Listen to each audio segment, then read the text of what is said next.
I can remember the day that I can remember the experience of reading the kind of 19th century socialist literature and the whole kind of having the experience of the penny dropping for me, everything falling into place, and seeing that this was something that was going to shape my life.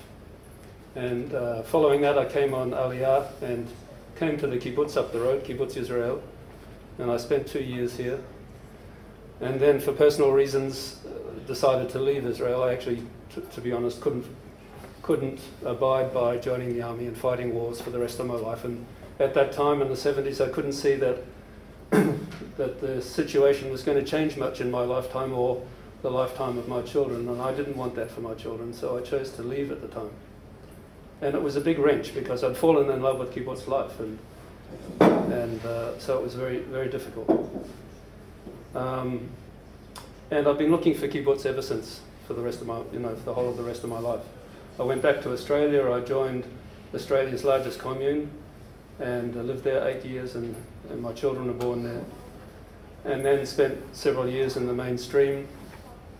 But about 5 years ago, I decided I needed to be back in community again, and so I looked around the world and identified 4 communities actually that I thought I could happily live in. And one of the criteria I had for shortlisting these 4 was that they would have at least a component of egalitarian income sharing, kibbutz style, as kibbutz used to be, and still is on Israel, in fact. And so I visited these 4 communities. One of them was Twin Oaks, which many of you will know about, and another one was Findhorn. And I decided to go to Findhorn for various reasons, one of which was that I could get a visa in the UK, and I couldn't get one in the United States.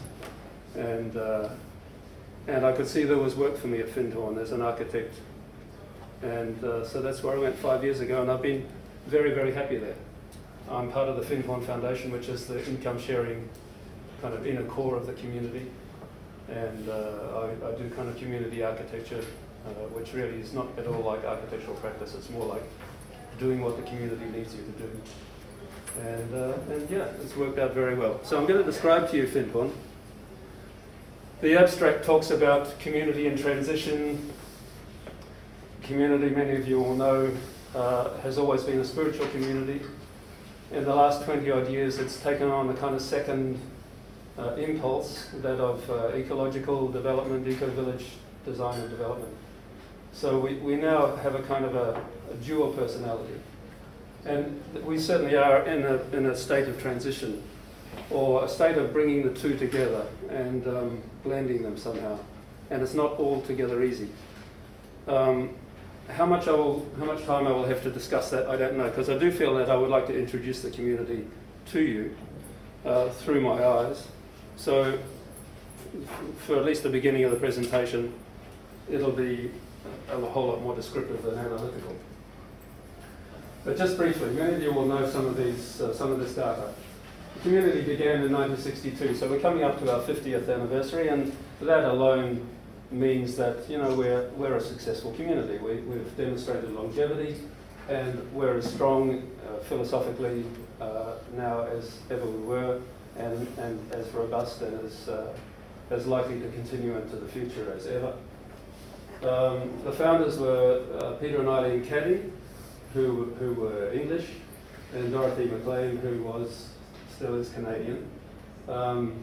Peter Caddy died in a car accident in the mid-90s. Eileen died of natural causes about 3 years ago in Findhorn. Dorothy McLean is in her 90s and alive and well, and still very much engaged with communal life. And they came here, the 5 of them, the 3 adults and 2 of the Caddy's children, and that was 50 years ago. These days, if you take the broadest conception of the community, we're about 500 strong. But often people use the analogy of the layers of an onion. We have an inner core, which is the Findhorn Foundation, and then there's the wider community, as some people call it, of people who are not in the foundation, but they are very much engaged with the community in some form or other. They don't income share, they make their own living, but they live in the region, and or they can live in fact in the precinct, in the campus. and partake in the community as much as they like. One of the wonderful things about Findhorn is that it's very kind of open-ended. People can come, in fact anyone can come, provided they come and behave respectfully and so on. They can stay there and they can be as involved or not involved as they like. So it's very open-ended, completely lacking in dogma really in that sense. And that also appealed to me. So we're in Scotland. Initially I put this particular slide together for a conference in Stockholm, and I did so. I put this image in on the left to show that, in fact, Findhorn is more or less on the same latitude as Stockholm and Oslo and Helsinki for that matter. And yet the climate is way more benign than those three cities have. We have actually quite a relatively pleasant climate, lots of sunshine relatively, and very little snow, except for this last winter. We're on the edge of the Murray Firth, and we're on the edge of the Findhorn Bay. So the dark spot up there is one of our campuses, and this is the second campus. So we have two main campuses. And the first one, the main one, looks like that from the air. And it comprises, this is a holiday park, so this is a caravan park for holiday makers who come from all over the UK. They may or may not have an interest in the community, but they simply come for a holiday because in this location, you've got the sea on one side, the bay on the other. It's very beautiful. It's a lovely place for a holiday. There's a precinct here of privately owned houses, some of them quite large.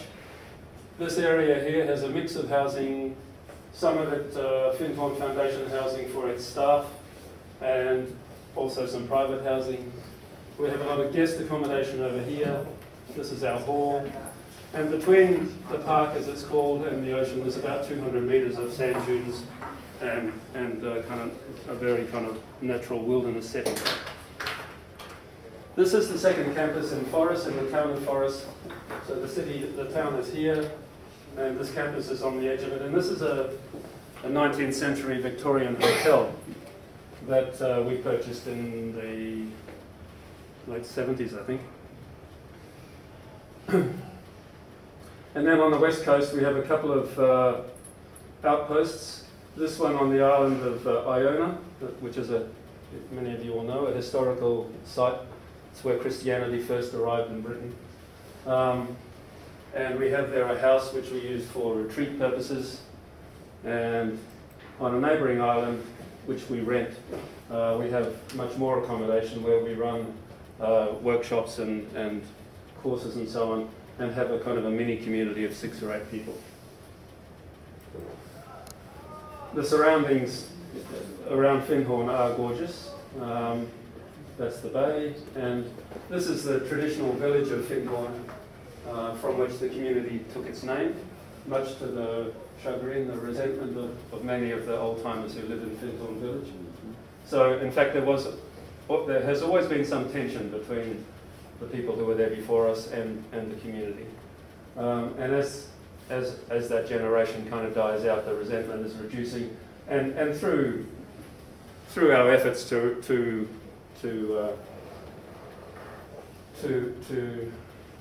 reduce that tension, we've had some success as well. Not least because actually I won't go back, but that whole area of sand dunes that you saw between us and the ocean, we actually purchased about 15 years ago, and we immediately gave away 80 or 90% of it to a trust to establish as a park.